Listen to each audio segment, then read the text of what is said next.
I looked at my wife the other day, and she said, she said, "Are you even listening to me?" And I thought that was a strange way to start a conversation.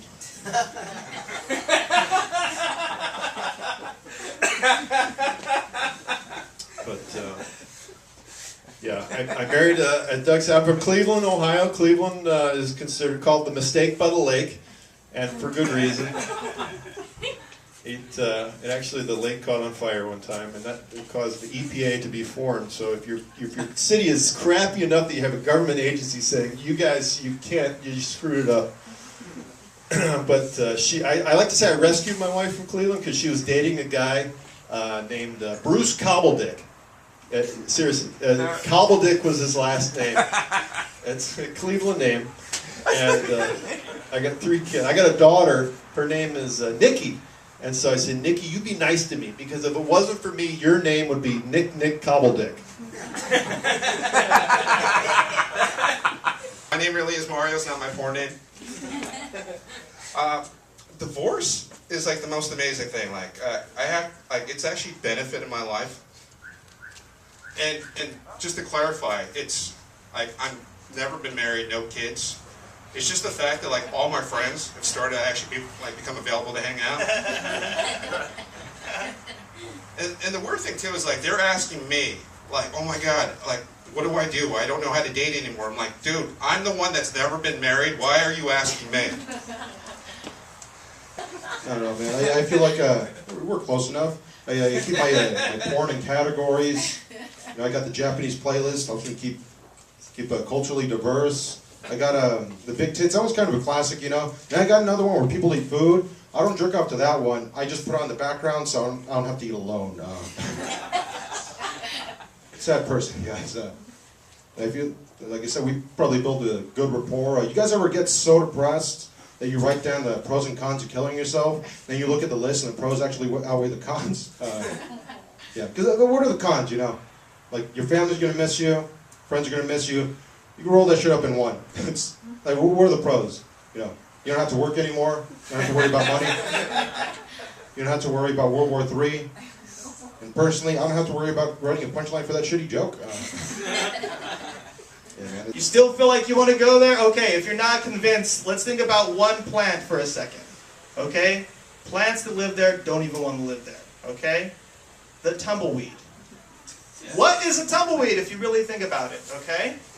Those rolling bush things. A tumbleweed, I want you to look this up, okay? A tumbleweed is literally a plant that has evolved, okay, to get the fuck out of the desert. That's literally what it is. That's what a tumbleweed is, guys.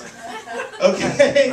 They literally mature up to a certain point and they look around and just like, wow, I can do a lot better for myself than this place. I have much better prospects somewhere else. They go out to greener pastures, hopefully, you know? And they come out to metropolitan LA areas, developed cities, and we see a tumbleweed in a city, and what do? We subject it to hate crimes. We're just like, dude, look, it's a tumbleweed rolling down the street. What are you doing here, tumbleweed? It's so bad, I think that's why we have so many school shootings. I told you could go. But no, really, and I mean, they're talking about harming teachers now. I know this is a big issue. I was a teacher for 10 years, and I can tell you right now, you make $25,000 a year, we deal with your kids all day, the only person I'm going to shoot is myself.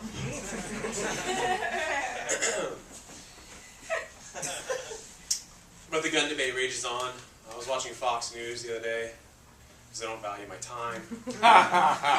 And somebody was talking about controlling guns, and an older white gentleman who is a Republican senator from, it doesn't matter what state they're the same. So what do you think, when I was single, what I would call a woman, a beautiful woman that would go out with just about anybody? What would I call her? Okay, you give up? I would call her Now. Thank you, Dad. So there was thank you.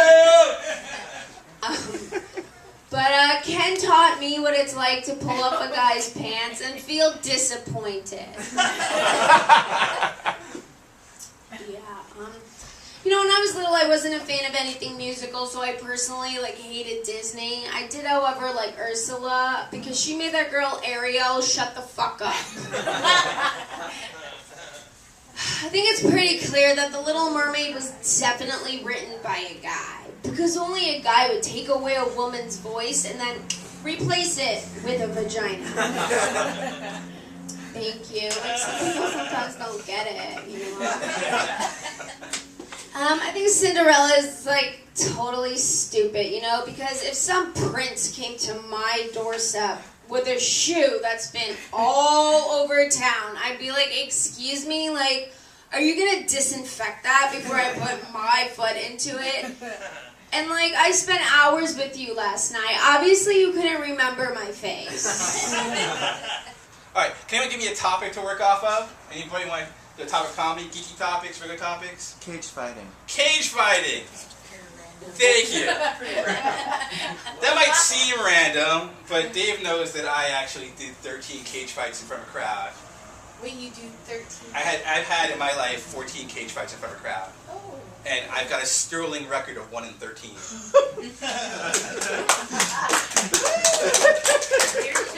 It would have been a perfect record, but some fucker tapped out, so. Oh, I get it. You've got all night. It's my show. Fuck the light. I don't have much power in my life, but this I've got. Show ends when I say it does. Actually, I'm saying that to the owner of the fucking studio. Show ends when I say it does, motherfucker!